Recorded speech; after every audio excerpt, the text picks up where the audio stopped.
इसी सत्ता में ये पहली बार है कि सत्ताधारी दल विपक्ष के खिलाफ बिल ना पास होने पर प्रदर्शन कर रहा है। आज मुख्यमंत्री योगी आदित्यनाथ ने अपने सहयोगी मंत्रियों के साथ मुख्यमंत्री आवास से विधानसभा तक पैदल मार्च किया और उसके बाद विपक्ष पर जमकर हमला बोला।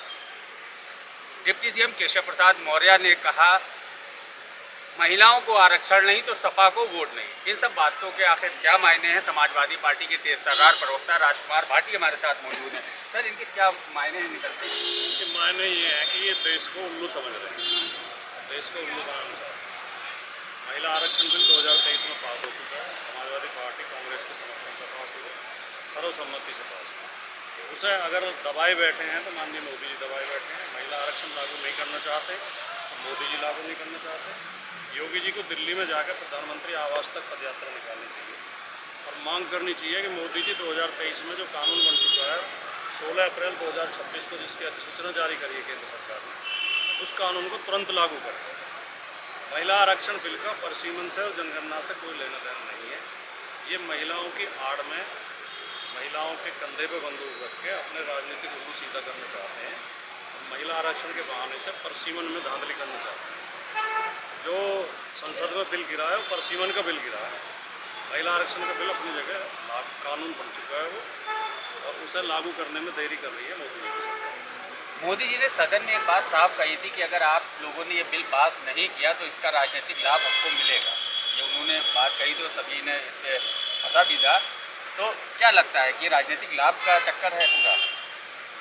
बिना जनगणना के परसीमन करने के हम तब भी विरोध में थे, आज भी विरोध में है। इससे लाभ मिलो चाहे नुकसान मिलो, क्योंकि ये संविधान की आत्मा को मारने जैसा होगा। महिला आरक्षण के हम पहले भी विरोधी नहीं थे, आज भी विरोधी नहीं है। महिला आरक्षण बिल संसद में नहीं गिरा है परसीमन बिल, ठीक है नहीं? तो ये बात देश की जनता भी समझ रही है, महिलाएं भी समझ रही हैं। कोई इनके झांसे में आने वाला नहीं है। जो राजनीतिक नुकसान होगा वो महिला विरोधी भारतीय जनता पार्टी को होगा। अभी शाह ने साफ ऐलान किया था कि जनगणना हम कराएंगे। आखिर जाति जनगणना की भी बात होनी थी। आखिर ये हाउस जनगणना करा रहे हैं और जनगणना पे बात क्यों नहीं कर रहे हैं? जब से भारत में जनगणना की परंपरा शुरू हुई है, पहली बार ऐसा है कि हर 10 साल के बाद जनगणना नहीं हुई। चाहे युद्ध हुए हों, 71 में तो युद्ध भी हुआ था भारत पाकिस्तान में, तब भी जनगणना हुई। चाहे कोई महामारी का समय रहा हो, जनगणना सही समय पर हुई।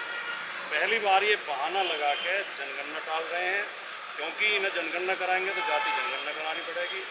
जाति जनगणना के आंकड़े आएंगे तो इन्हें फिर आरक्षण का दायरा बढ़ाना पड़ेगा।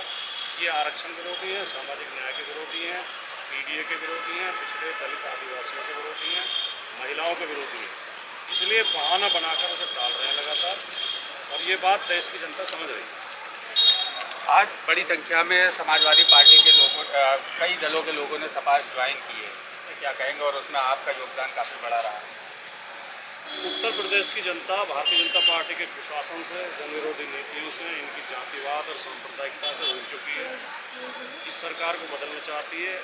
उत्तर प्रदेश के लोग समाजवादी पार्टी की तरफ आकर्षित हो रहे हैं, पीडीए के उसमें काफिले में शामिल हो रहे हैं।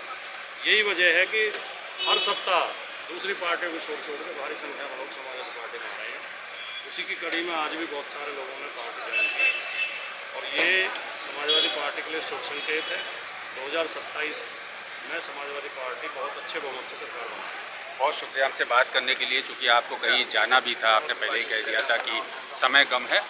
तो ये थे राजकुमार भाटी, जिनका साफ तौर पे कहना है कि भाजपा जो है जनगणना नहीं कराना चाह रही है, महिला आरक्षण विरोधी है और देश को गुमराह कर रही है।